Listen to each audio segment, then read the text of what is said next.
And welcome back to episode 5 of Loki. And look, I'm hearing a few mixed things about the episode. Like overall, I've heard general positive feedback about the episode, and I'm definitely in that category. But I have heard that some people felt it's a little thin on plot. Now, what I will say to that is this: was I surprised that we did not get the reveal of the? I'm just adjusting the pillow I'm using. Hold on. That we did not get the reveal of the main antagonist in this episode. Yeah, I was surprised by that. I would have thought we'd get at least the reveal at the end and then dealing with that near the end. But for what it is, I think we still got a lot to go with and a lot of Easter eggs, man. I mean, we know Mobius is back. He's gonna go start havoc at the TVA. Ravonna, we'll talk about Ravonna. You know, the whole Loki, Gator Loki. Richard E. Grant Loki, Kid Loki, the other Black Loki. I don't know what that Loki's moniker was. He had this fake Mjolnir. I have to rewatch the episode again because I did not notice the Thanos copter thing, but apparently that was an Easter egg in there. Yeah. So where should I start with the way I would approach this episode? Let me talk about all the things I generally liked, or at least felt were like some of my favorite moments. I loved Richard E. Grant in this episode for being the classic Loki. Them actually explaining how what their Nexus event was. The whole idea that this Loki just survived and just decided to live in isolation, but him wanting to be a part of things again apparently created the Nexus event where the TVA showed up. Now this is actually very interesting because from the way he's explaining it, and then Gator Loki, at least my Nexus event wasn't me eating the wrong neighbor's cat. Just attacks him. Gator Loki was awesome because apparently only like Trinity Grant and the kid could understand, and they bit off the President Loki's hand. Like, that was a lot of fun. It's like, don't fuck with Gator Loki. Gator Loki will mess you up. But I find it interesting that if our main timeline Loki is our Loki, then his story should, in theory, end where it does. Our Loki is the main timeline Loki, the sacred timeline Loki. So his story is ultimately the story that's supposed to be followed by the Lokis, all of them, to stay within, the Nexus events, or to stay within the sacred timeline. But I mean, Alligator Loki clearly is different. He's a freaking alligator. Sylvie was different because she's, let alone she's a woman. Old Loki should have. The TVA should have popped in the minute Thanos left, because I'll be honest, I don't know if the TVA, within the context of those realities, because Loki didn't have his hands on the Tesseract, keep that in mind. Within the context of going in the reality itself, I don't know if they want to mess with someone who actually is wielding properly an Infinity Stone. Obviously, in the TVA and outside of their own proper timelines, the Infinity Stones are useless. Well, actually, that's not entirely true either. We know that it's complicated with the sacred timeline, but we know that they had to pluck it out at different moments of time, but that's still within the sacred timeline, I guess. All these branch timelines, however, are different.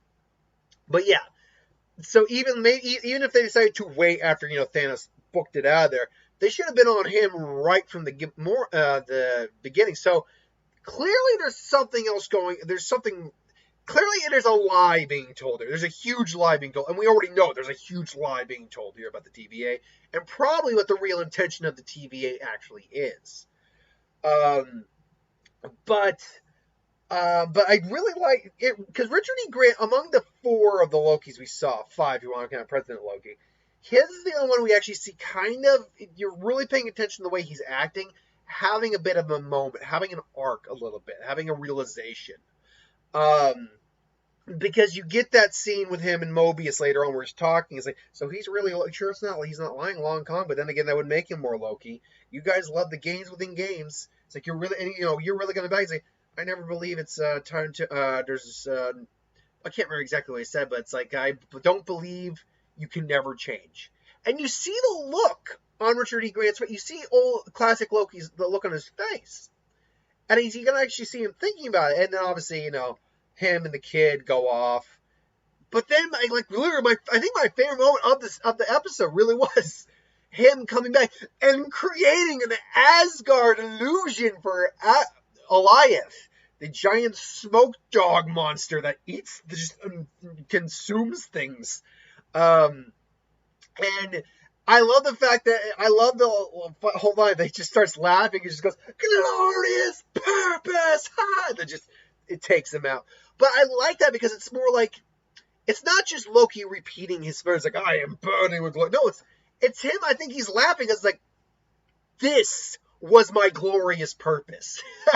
I fulfilled my glorious purpose. So in your face. I think that was because he went out like a boss. Let's be honest. He fooled a giant time-consuming entity. Let's be honest. He's consuming things more or less by consuming time and matter and all that, and just erasing it. And he's fooling this thing with this mass illusion. And I mean, like, I don't know. Richard E. Grant kind of like I loved him. I love Richard E. Grant to begin with, but I loved him in this episode. And unfortunately, he's no longer going to be around. We assume anything goes at this point with the time shenanigans. That said, I liked Kid Loki fine. I like the fact that Loki gets his sword from Kid Loki, the flaming sword. I did love that scene. It was like, hey, and I pointed I go to him, I was like, distract the T-Rex. It's literally out of Jurassic Park. I also found it interesting that I don't know, the whole idea that she was able to enchant the damn thing. I'm like, all right, sure. I felt that was like, now she couldn't do it on her own. She needed Loki's help, and I like the fact that he couldn't immediately do it. Like, just because he is a Loki, and she, it's like, you can do it because I did it. But I like the fact he had to actually struggle. And it's like, yes, it's something that could come naturally to him, but he still had to try it a couple times. So I did like that as well. I love the little Thor fight, trying to in the jar, trying to get Mjolnir. I have no idea what that reference that was to. If there was anything about the whole Loki thing I didn't like, it was the fact that President Loki really was that was an Easter egg. That was, and he just, unlike the others, like, what was Tom Hiddleston doing for this role? Oh, he's just making his voice a little gruffer. I don't know. I felt like that's kind of a waste, but whatever. And they're all Lokis, and say, "What did you expect?" So, not about that, you traitors! And then just alligator bites his hand up. Ah! I mean, that was very amusing. I also like that scene with him and Sylvie because it came off very high schoolish. It did, very awkward high schoolish, but it did. It's like not very snuggly, is it? It's like, and they're just kind of waiting things out. Mobius showing back up. It's like, you're definitely a Loki. Showing back up. It's like, you're my favorite. Yeah, I like that a lot. I did enjoy it quite a bit.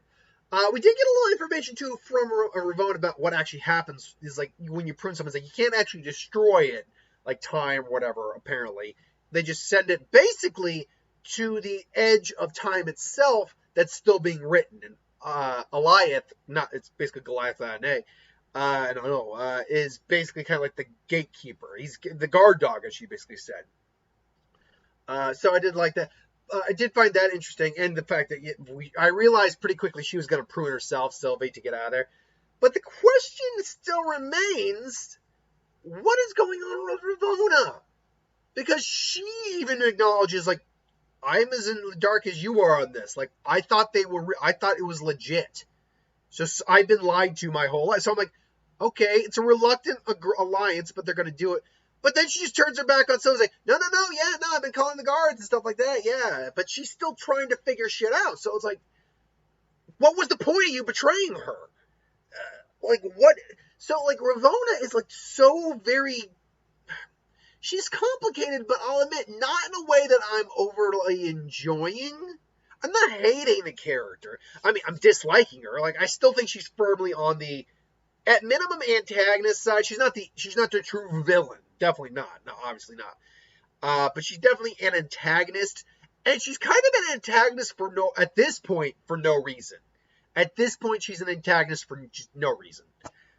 She's just being obstinate. She's just being obtuse. She's being belligerent for no reason. And I feel like I think it's gonna be Mobius either prunes her and she gets eaten by Eliath. I think that'd be a pretty poetic justice kind of moment for her. It's gonna be something with Mobius, because we know Mobius is gonna make it back to the TVA. We do see in one little promo he does have one of the pruning sticks. So yeah, he's yeah, I think Owen Wilson's actually going to get a little bit of an action scene in the last episode, which is awesome. It's like it's just going to be wow, it's just going to be so great. It's going to be amazing.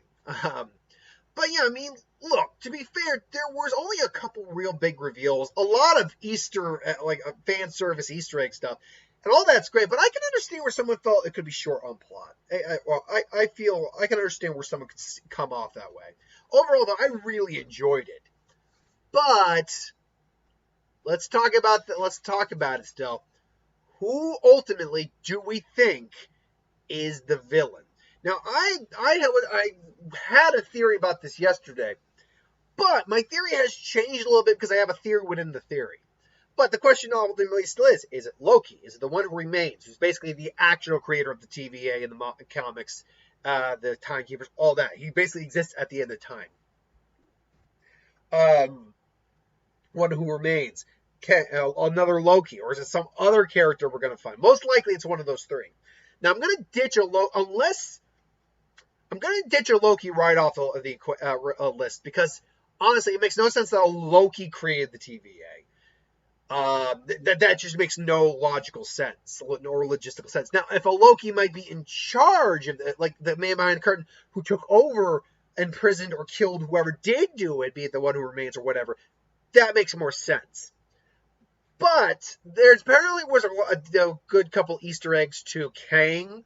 Apparently, Goliath is like an arch rival to Kang or something like that in the comics. I'll admit I don't know enough about Kang to know a lot of the nuanced stuff, but apparently there was the Avengers Tower we see in there is actually not quite the Avengers Tower. It's a different version of the Avengers Tower that was bought by a company that was secretly controlled by Kang.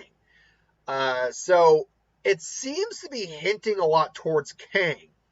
But I actually wanted to throw out another thing because my theory actually is the one who was the one who remains. But I think because there seems to be a lot of hints leaning towards Kang, I think, and here's going to be my theory, and I'm going to stick with it till next Wednesday. What we might be seeing here is not truly Kang, but the one who remains. But the one who remains in this version of Marvel, because remember, the MCU is not the same as the comics. They adapt, they change all the time.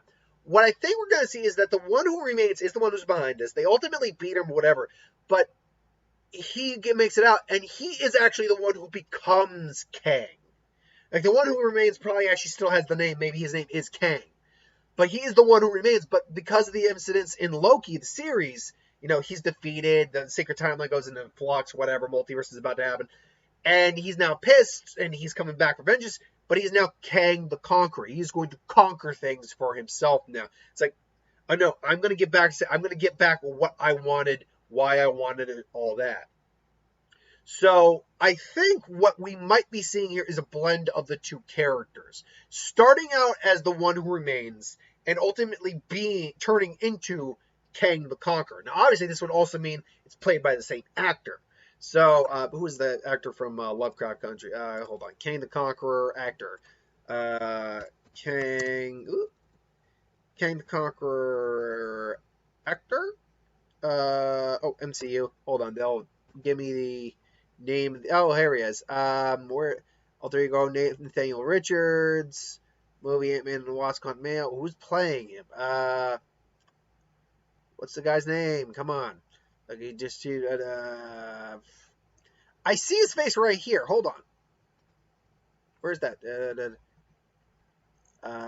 Jonathan Mayers. That's it. And yes, that was confirmed. Like, this was like a reportedly cast as, yeah, that was more than confirmed. Yeah.